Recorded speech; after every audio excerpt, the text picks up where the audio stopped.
Hey there, and welcome. Today, we're going to peel back the curtain on something you probably don't think about when you go to the doctor, the business side of medicine. We all know what goes on in the exam room, right? But what happens after you leave? Okay, let's dive into this really complex world of medical billing and figure out how doctors actually get paid for their work. That really is the million-dollar question, isn't it?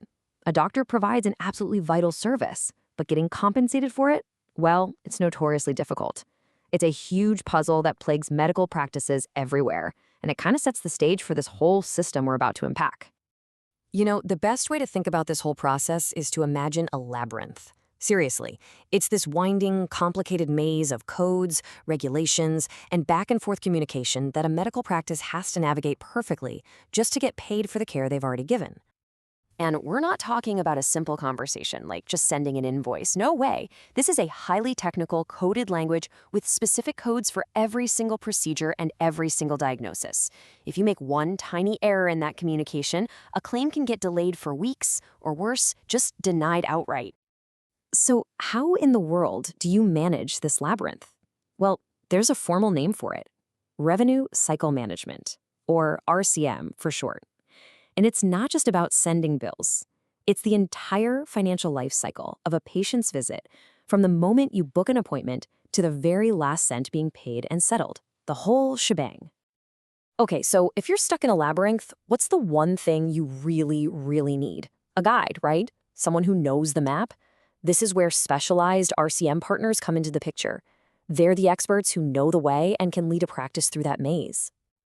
And what this does is create this really powerful division of labor. Think about it. It frees up the doctors and nurses to focus entirely on what they are trained to do: caring for patients, making diagnoses, and planning treatments. Meanwhile, all that financial complexity gets offloaded to a dedicated partner whose only mission is to make sure the practice is financially healthy and gets paid for its work. So, what does this guide actually do day to day? What are they handling? Let's take a closer look at the core services that really make this partnership tick. So, this is basically the journey of every single medical claim. It all starts with accurately posting the charges. Then comes the submission, which, as we said, has to be perfect. But it doesn't just stop there. The really crucial steps are the proactive follow-up, constantly tracking where that claim is, and then the appeals process. That's the fight to overturn any denials or low payments. It's a continuous, really active process. And the support goes way beyond just submitting claims. This is about managing the entire financial backbone of the practice. We're talking about collecting payments owed by insurance companies or patients. That's what accounts receivable means. And securely managing all the documents. It's basically a comprehensive support system that's designed to handle every single financial detail. Of course, for any medical practice to hand over its finances, there has to be a huge amount of trust. This isn't just about hiring a service. It's a deep, deep partnership, and it's built on a few key promises. Trust is really earned through this three-part promise.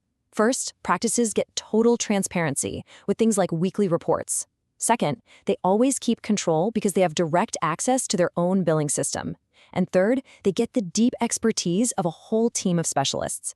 It's a model that's designed to get rid of that black box feeling and create a true, open partnership. Now, in the world of healthcare, there is absolutely no promise more important than this one. Patient data is some of the most sensitive information out there, and protecting it isn't just a good idea, it's non-negotiable. And that promise of security is backed by a really critical federal law, HIPAA, the Health Insurance Portability and Accountability Act. Being fully compliant is the bare minimum. It means the partner follows the highest legal and ethical standards to protect all that sensitive patient information. So, if this is a real partnership built on all this trust and expertise, how is it structured financially? How does the RCM partner actually get paid? Well, it all pretty much boils down to this one symbol. And this is just brilliant because it shows you the core of the partnership.